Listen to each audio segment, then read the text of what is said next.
Olá, esse é o TV Gazeta e hoje nós vamos falar de economia. E aqui comigo, Benito Salomão, nosso colunista, parceiro. Muito obrigado, Benito, pela presença aqui hoje. E também vamos falar com o Hugo Gonçalves, ele que é presidente da ACREF, Associação Nacional das Instituições de Crédito, Financiamento e Investimento. E foi interessante porque ele veio nos visitar aqui na redação do TV Gazeta, do Jornal Gazeta, e nós aproveitamos para fazer aqui rapidamente um bate-papo e eu agradeço muito pela sua presença, viu? O prazer é meu estar aqui, estar em Uberlândia, essa cidade fantástica, é um grande prazer estar com vocês. E Benito, mais uma vez, obrigado pela participação aqui conosco. Obrigado, Diego, doutor Hugo, prazer enorme estar aqui falando com o público do Gazeta. Eu começo perguntando, de que forma o crédito no Brasil pode ser aí um dos pilares para nos ajudar a enfrentar esse momento de crise tão difícil e desgastante para toda a população?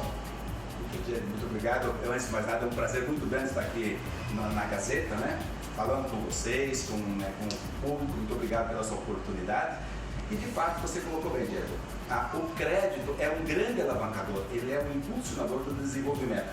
E ele é importante que ele volte. Então nós da CREF, como primeira mensagem que eu queria trazer, nós temos uma expectativa que o crédito volte a crescer neste ano de 2017 entre 5% a 8%, contra um número negativo no ano que passou de 3,5%. Então a nossa expectativa é essa, e nós sabemos que isso vai fazer com que a economia gire mais, que se fortaleça mais, porque o crédito é um alavancador, com certeza, do desenvolvimento.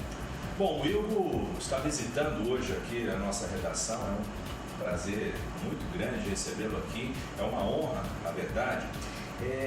E o Benito está aqui com a gente também para nos ajudar nessa conversa sobre economia e também sobre o evento de amanhã. Daqui a pouco nós vamos falar sobre esse evento. Hugo, continuo com você. O governo federal tem adotado algumas medidas para tentar reduzir o custo do dinheiro, né? Exemplo disso é a redução da taxa Selic, reformulação dos depósitos compulsórios, a diminuição dos juros do rotativo do cartão de crédito. Mas a pergunta é a seguinte: quando é que as pessoas terão, enfim, redução no custo do dinheiro quando vão contratar algum financiamento bancário? É perfeito, a pergunta é muito boa, Diego. Na verdade, quando você reduz a Selic, que nós estamos assistindo, nem sempre você nota esse mesmo benefício na ponta do consumidor. Mas por que isso? Porque o principal custo do dinheiro é a inadimplência. Então nós precisamos combater a inadimplência. E o governo, o Banco Central, tem adotado diversas medidas, entre elas o cadastro positivo, a duplicata eletrônica, está mexendo no sistema de garantias da alienação fiduciária e até a garantia hipotecária no caso do crédito imobiliário, enfim, uma série de medidas. E uma que é muito importante também de ver, que é o que nós chamamos do crédito consciente, da tomada consciente de mais informações no mercado. Ou seja, tem que fazer um grande esforço para combater a inadimplência, que esse é o principal dano que a gente sofre no espelho. Na hora que essa inadimplência definitivamente cair, seguramente nós vamos ter benefícios, né, mais palpáveis, né, para o consumidor e para as empresas. Agora, Benito, a palavra é sua. Doutor Hugo, o senhor disse que, no primeiro momento, que espera, que projeta um crescimento do crédito em 8% para 2017, o que seria realmente louvável. No entanto, nós ainda esbarramos num grande gargalo na economia que tem a ver exatamente com isso que o senhor disse da inadimplência. Precisamos combater a inadimplência e temos hoje, aí, segundo dados da Serasa, aproximadamente 59, 58 milhões de pessoas físicas inadimplentes no país, com contas atrasadas há mais de 90 dias, e 4 milhões e meio de empresas inadimplentes no país. Em sua grande maioria é no chamado crédito livre, aquelas modalidades de mais alto custo, como cartão de crédito e cheque especial. Eu gostaria que o senhor comentasse como solucionar essa questão da inadimplência e se isso não seria um mecanismo complicador para essa projeção de crédito que o senhor fez de 8% para 2017. Bom, a primeira resposta é a seguinte: a população e os empresários estão mais conscientes da tomada de crédito, tanto é que nós notamos nos últimos tempos, apesar da inadimplência estar alta, ela está se mantendo num nível estável, apesar dela estar num patamar mais elevado, mas ela não continua crescendo, demonstrando que a população está mais bem informada. A primeira grande medida para evitar que o endividamento das famílias chegue ao nível que está, o endividamento das empresas atinja o nível que atualmente está, em função até dos últimos anos, que nós vivemos numa economia onde o crédito foi muito incentivado, para não repetir novamente esse erro agora. O que está sendo feito? Um grande movimento no Brasil, que nós estamos chamando de a cidadania financeira, a educação financeira. É prover informações, esforço muito grande para toda a população, para todos os empresários, e quanto melhor conhecimento sobre as linhas de crédito, a maneira de tomar, mais informações possível do lado do tomador de crédito, do lado do usuário de crédito, que eles precisam ter mais informados. Do lado de cá, seja dos bancos, das financeiras, de todos que de alguma maneira concedem crédito, também fazer um treinamento muito forte no ponto de vendas das pessoas para serem mais informados, para orientar melhor a população. O nome do jogo é tomada consciente. Você tem que, ao tomar um crédito, você tem que avaliar que benefício este crédito traz para você. Se ele está adequado à sua capacidade, se você entendeu bem as regras do jogo, quais são as informações que você precisa mais. Estudar antes de você tomar uma decisão, porque muitas vezes você toma uma decisão, seja para, não importa o prazo, mas muitas vezes até no longo prazo, sem avaliar as consequências, entender bem como é que está. Então esse fato, nós acreditamos como principal, o principal item da melhoria da inadimplência para frente, é a consciência da tomada do crédito, seja do empresário, seja do consumidor. De outro lado, vem uma medida extremamente importante no país, quer dizer, fortalecer o que já em 2011 já tinha sido aprovado o cadastro positivo. E o cadastro positivo, o que é? São mais informações sobre o comportamento das pessoas, qual é o seu comportamento em relação a uma tomada de crédito, em relação à conta de luz, água, telefone, como é que é o comportamento dessa pessoa. E com as informações do cadastro positivo nas mãos, a decisão dos agentes financeiros será muito mais segura e poderá se praticar um spread seguramente menor, uma taxa de juro menor, dado a ter mais informações. Em outros países que têm o cadastro positivo implementado, a inadimplência tende a ser 40% menor do que a nossa. O prazo se alonga e o custo do dinheiro diminui. Então, mas isso, a implementação do cadastro positivo, que antes a decisão era que as pessoas tinham que aderir, a partir de agora está praticamente em espaço já avançado, em decisões avançadas, de que vai ser praticamente que todos entrariam no cadastro positivo e você vai pedir para sair. E essa informação vai ajudar seguramente a gente construir um banco de dados para tomar decisões mais acertadas. Mas voltando ao item, a importância da tomada consciente do crédito, a importância de ter mais informações, a importância de usar o dinheiro para fazer uma análise, se esse dinheiro, que benefício ele traz. Muitas vezes nós vamos comprar alguma coisa e nós não temos os recursos.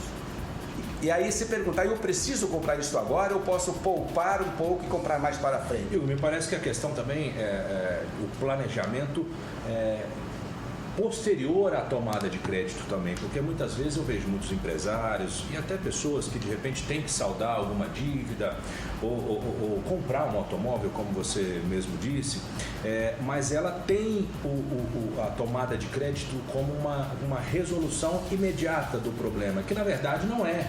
Na verdade, de repente, falta o planejamento de como utilizar o crédito depois de tomado, né? Porque ele pode chegar como um alívio momentâneo, porém, se não tivermos uma reeducação financeira, e aí eu estou dizendo de educação financeira mesmo, do que fazer com o dinheiro, de como tratar do dinheiro, isso também pode ser um fator extremamente prejudicial para aquele que está tomando crédito. Seguramente, você tem que fazer um planejamento. Não é, nós sabemos, tá claro, que o governo gastou mais do que tinha, e é ruim. Assim serve para as famílias, assim serve para as empresas. Então nós temos que tomar muito cuidado, fazer um planejamento, olhar o correto uso do crédito. Porque quando a gente fala em educação financeira, nós não estamos falando só da tomada de crédito, nós estamos falando do investimento, da poupança, do planejamento, do consumo, né? Então, tudo isso, ele faz com que você construa uma base sólida de uma tomada de decisão. Eu volto a dizer, hoje, apesar do endividamento estar alto, Eu notei nas informações dos últimos dias, nas pesquisas, que já no ano passado, praticamente 60% de alguma forma as famílias tinham endividamentos. Hoje já estamos notando que caiu para 56%.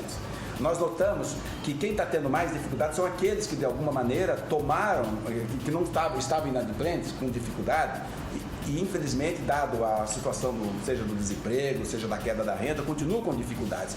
Mas a gente nota de um lado que já existe já uma tomada consciente de decisão em função de tudo que está acontecendo, do consumidor, do empresário, dos agentes financeiros, está todo mundo envolvido.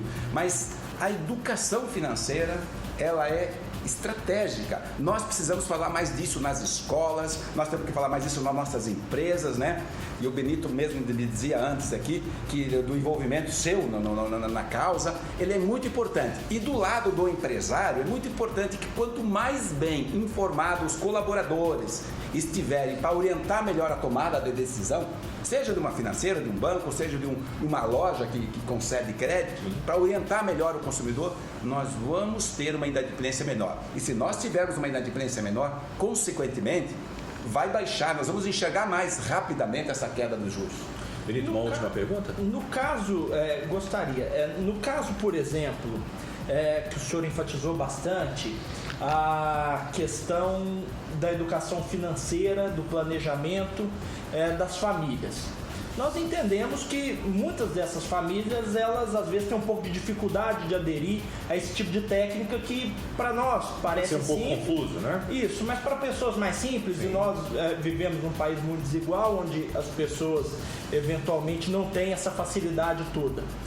Não seria o caso, né? E aí voltando aqui na estimativa do senhor para o crescimento do crédito, não seria o caso, por exemplo, das empresas, dos bancos, que têm mais facilidade, que dominam a técnica, as informações, adotarem uma postura um pouco mais conservadora no sentido da liberação desse crédito? Porque muitas vezes o banco sabe mais da vida financeira, sim, da pessoa do que a própria pessoa. Mesmo, Então, às vezes um pouco me assusta, porque muito do que nós vivemos entre 2014 e 2016 me pareceu o resultado de uma cultura do empréstimo fácil, de uma bolha de consumo que se criou no Brasil nos anos 2000, pautado exatamente no crescimento do crédito, não só, mas também, sim, no crescimento do crédito. Não seria o momento das empresas desse setor se tornarem um pouco mais responsáveis nesse sentido? Bom, concordo com você. Cada vez mais, as empresas que concedem crédito, que de alguma maneira estão fazendo, elas têm que prestar mais, elas têm que conhecer mais o cliente. Tem que melhorar essa experiência do cliente, tem que fazer um cadastro mais bem feito, tem que ouvir o cliente. Tem que fazer mais perguntas, sim, sobre aquela necessidade do crédito. Isso é importante. E de novo, só vamos conseguir melhorar esse ambiente se nós melhorarmos a informação, a transparência do negócio, como funciona. Então, como você citou, tem muita gente com dificuldade de entender. De entender, às vezes, uma regra ou uma informação do contrato, como é que é aquele crédito. Então, se nós trabalharmos num ambiente de estimular mais a educação financeira, e o Banco Central está fazendo isso, o Banco Central criou agora no BC+, inclusive, 4 pilares. Um deles, ele deixou muito claro, está no site do Banco Central, é mais cidadania financeira. O Banco Central está estimulando, e com um linguajar muito simples. Se você entrar lá no www.cidadaniafinanceira.gov.br do Banco Central, você vai encontrar um linguajar muito fácil. Porém, nós sabemos que as pessoas não têm o hábito de procurar. Mas se nós construirmos um ambiente onde todos, no máximo possível, puder participar, o empresariado acreditar que essa educação financeira não é só para o cliente dele, é para os colaboradores dele. Se nós líderes, se nós comunicadores falarmos mais sobre esse tema, se todos nós construirmos uma corrente positiva, uma agenda positiva, nós vamos ter um ambiente de crédito melhor. E nós vamos, Benito, como você falou, evitar que nós possamos falar de um crescimento entre 5% a 8%, que é o que nós da CREF estimamos que vai acontecer em 2017, contra um negativo 3,5% no ano passado. Nós vai evitar, fazer com que esse crédito seja saudável, ele seja consciente. Nós acreditamos na sustentabilidade do crédito, que é aquela que o crédito vem e ajuda a acontecer um crescimento saudável, responsável. Mas para isso é implícito a educação financeira, a chegada do cadastro positivo, e atenção, o cadastro positivo está chegando, mas até formar o banco de dados vai demorar um pouquinho, mas é um horizonte que é importante a gente saber que tem. Então, nós vamos ter que ter calma, começar agora e ter paciência, que lá na frente nós vamos ter momentos melhores. Mas volta de novo para o comprometimento do empresariado, dos bancos, de todos os agentes, da liderança, falar mais sobre o tema, para que nós não possamos repetir o erro que nós fizemos de fazer com que exista um endividamento muito grande de uma boa parte da população. E registre-se, tem muita gente que já usa, que já é consciente da tomada de crédito, ela pega o recurso, ela toma, ela paga, ela realiza e ela cresce. Nós vemos muita gente crescendo com o uso do crédito. Então nós acreditamos que o crédito é positivo, que ele vai trazer benefícios, vai trazer malefícios se dos dois lados. De um lado não houve planejamento de quem tomou o crédito, e do outro lado de quem forneceu o crédito não fez mais, não questionou mais. Fazer mais perguntas, conhecer mais esse cliente. E se notar que o crédito não é adequado para aquele momento, é melhor informar o cliente. Você está ajudando o cliente. Informa por que você não vai conceder. Mas se notar que aquilo vai ajudar, então por que não? Bom, e a CREF está aqui em Uberlândia, segunda e terça-feira, não é isso, para falar sobre economia, não é isso? Para falar sobre crédito. E é para falar que eles estão, aliás, eles estão indo para vários locais do Brasil. Se você abrir o site da CREF lá, tem uma agenda extensa, Brasil afora. Bom, amanhã, dia 14, terça-feira, a partir das 8h30 da manhã, no Center Convention, não é isso? Eles estarão lá para falar sobre economia, inclusive com o Gustavo Loyola. Muita gente deve conhecer. Foi presidente do Banco Central durante duas oportunidades, não é isso? Itamar Franco e Fernando Henrique. Itamar Franco com o Collor, Fernando Collor, né? Pegou essa transição, e depois com o Fernando Henrique. Como é que vai ser esse evento amanhã aí? Bom, primeiro está em linha com aquilo que o Benito acabou de falar. Como é que está o comprometimento de todos? O CREF, que está desde 1958 numa associação, nós somos mais de 50 associados, nós temos como um dos grandes pilares nossos compartilhar conhecimentos. Então nós estamos fazendo esse evento com o Loyola aqui amanhã, trazendo informações, trocando, um grande debate. Nós até chamamos de seminário, que no fundo a gente vai conversar, um bate-papo, como nós estamos fazendo aqui, da realidade. Porque nós somos brasileiros, nós temos que pensar no Brasil, nós temos que pensar em coisas boas. Então chegou a hora de colocarmos em debate o que foi, que deu certo, e tem muitas coisas que deram certo no nosso país, está dando certo. O que nós podemos fazer diferente, exemplo, com o crédito de concessão melhor, de uma maneira melhor, e entender o que eu falo de como é que a gente pode ser o protagonismo, ser protagonista desse país de hoje. O Brasil está nas nossas mãos. Ele precisa de todos nós, não é? Nós temos, tem Brasília, tem todo... Parece que está um pouco distante, né, o controle de tudo, né? Eu acho que eu podia pegar aqui o exemplo de Minas Gerais, da região de vocês. Vocês estão dando um exemplo para o país. Há pouco tempo eu vi aí que Uberlândia foi escolhido como uma das cidades do empreendedorismo, né? Tem tantas coisas bacanas, tantas coisas bacanas. Temos uma outra notícia fantástica: o agronegócio, a agricultura deverá crescer sendo mais de 15%. De um PIB que ele veio negativo, que nós tivemos um problema de safra de clima no ano passado, no clima positivo, o agronegócio como um todo, que gera praticamente 30% do emprego no país, praticamente 20% do PIB, e está num período bom. Então a gente está vendo esse momento positivo, ok? Essa é o nós da ACREF acreditamos que o crescimento de 2017 vai ser acima de 0,75. Nós acreditamos numa Selic, nos juros, de 1 dígito. Chegar a 1 dígito nós acreditamos. Então nós acreditamos que, a nossa estimativa é 9,5, mas nós já acreditamos num dígito. Então nós acreditamos numa inflação que não se atinge a meta desde 2009, que este ano vai ser atingido a meta. Então a equipe econômica é muito forte, está fazendo um belo trabalho. Então o que a gente vai trazer aqui amanhã, Loyola, é esse debate, essa conversa franca, e nós estaremos lá para conversar, para ouvir, tirar dúvidas, né, como nós falamos aqui, para comunicar, e a Gazeta está de parabéns de estar junto com a gente aqui, de estar participando. Enfim, é isso que nós queremos fazer da CREF, né? A CREF próxima, a CREF fazendo protagonismo, e a CREF discussão. E a CREF que está nesse momento da sustentabilidade do crédito. Hugo, muito obrigado pela presença aqui. Eu conversei com o Hugo Gonçalves, ele que é presidente da CREF, Associação Nacional das Instituições de Crédito, Financiamento e Investimento. Benito, parceiro, muito obrigado pela participação aqui com a gente. O Hugo veio nos fazer uma visita aqui na redação do jornal Gazeta e nós improvisamos aqui rapidamente uma conversa e deu tudo certo. Muito obrigado, prazer e parabéns pelo trabalho frente à CREF. Muito obrigado. Se cada um de nós fizermos a nossa parte, o país vai ser melhor, vai se crescer de forma sustentável. E podem contar comigo, que eu estou comprometido com o país, comprometido com a causa e estamos juntos nessa grande batalha de nosso país, ter orgulho de ser brasileiro. Ok? Vejo você numa próxima TV Gazeta. Até lá.